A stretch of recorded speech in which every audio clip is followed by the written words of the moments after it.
ವಿಷಯದ ಬಗ್ಗೆ ಸಾಕಷ್ಟು ವಿಷಯಗಳನ್ನು ಹಂಚಿಕೊಂಡಿದ್ದಾರೆ. ಮತ್ತು ಅವರು ಅತಿ ಚಿಕ್ಕ ವಯಸ್ಸಿನಲ್ಲೇ ಸಾಕಷ್ಟು ಧಾರ್ಮಿಕ ಚಟುವಟಿಕೆ ನಮ್ಮ ಒಂದು ಮಠದ ಪೀಠಾಧಿಪತಿಯಾಗಿ ಸಾಕಷ್ಟು ಧಾರ್ಮಿಕ ಕಾರ್ಯಕ್ರಮ ನಡೆಸುತ್ತಾ ಬಂದರೆ ಅವರ ಒಂದು ಇದೇನು ನಾವು ವಾಟ್ಸಪ್ಪು ಫೇಸ್ಬುಕ್ ನೋಡಿದ್ರೆ ಅಂಥದ್ದೇನಲ್ಲಿ ಕಾಣಲ್ಲ.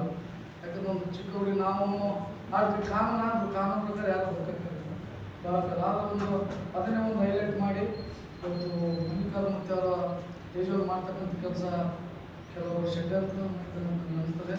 ಕೂಡಲೇ ಈಗೇನು ಅಧ್ಯಕ್ಷರು ಹೇಳಿದ್ರು ಅದಕ್ಕೆ ನಮ್ಮ ಸಂಘಟನೆ ಯಾವತ್ತೂ ಬಂದಿರುತ್ತೆ ಮತ್ತು ಅವ್ರ ಜೊತೆ ನಾವು ಯಾವತ್ತೂ ಇರ್ತೀವಿ. ಈ ವಿಷಯ ತಕ್ಷಣ ಯಾಕಂದ್ರೆ ಅಗಬಡಿತ್ತು ಆಗಿದೆ.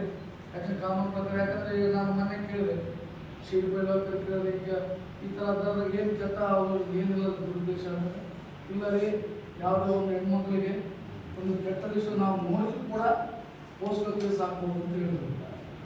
ಆ ರೀತಿ ದಿನ 100 ಕೇಸ್ ಮಾಡ್ಬೇಕಂತ ಇಂಥ ಒಂದು ವ್ಯಕ್ತಿ ಅಂದರೆ ಒಬ್ಬ ಏನಪ್ಪ ಸಮಾಜದಲ್ಲಿ ಅತ್ಯಂತ ಪ್ರಮುಖ ವ್ಯಕ್ತಿಗಳ ಹೆಸರುಗಳು ಬಂದಾಗ ಅದನ್ನು ಕೂಲಂಕಷವಾಗಿ ಪರಿಶೀಲಿಸಿ ಅವುಗಳು ಕೇಸ್ ಮಾಡಬೇಕಾಗಿತ್ತು. ಆದರೆ ಏಕಾಏಕಿ ಮಾಡಿರೋ ಒಂದು ದುರದೃಷ್ಟದ ಅದಕ್ಕೋಸ್ಕರ ಕೂಡಲೇ ಅವರೇನು ಹೇಳಿದಂತೆ ಕೂಡಲೇ ಕೇಸ್ ಹಿಂಪಡಿಬೇಕು. ಈಗಲೂ ಕೂಡ ತಮ್ಮಲ್ಲಿ ಪೊಲೀಸ್ ಅಧಿಕಾರಿಗಳಲ್ಲಿ ಅವಕಾಶ ಇರ್ತವೆ.